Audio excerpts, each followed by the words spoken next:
মাঝে মাঝে ভাবি এই পৃথিবী থেকে আমাকেও একদিন চলে যেতে হবে। যখন মৃত্যুর কথা স্মরণ করি তখন মনে হয় যে আমাকেও কি ফ্রিজিং গাড়িতে করে এক রাত অপেক্ষা করানো হবে। সে একটা রাত আমার কিভাবে কাটবে? আমি ফ্রিজিং গাড়িতে ঠান্ডা হিম বরফের মধ্যে থাকবো,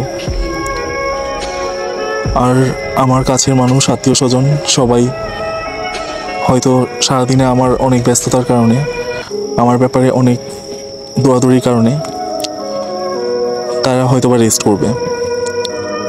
অথচ আমি একটি ছোট্ট গাড়িতে রাতের পুরো রাতটা পার করে দিব। মাঝে মধ্যে মনে হয় যে আমার দাফন কাফন আমাকে কবরে রেখে আসার পরে আমার কাছের মানুষরা কি করবে? আমাকে রেখে এসে তারা কি দুনিয়ার মধ্যে মধ্য হয়ে যাবে আবার কি সাধারণ জীবনের সাথে সাথে ফিরে যাবে, নাকি আমাকে কিছুটা হলেও স্মরণ করবে? আসলে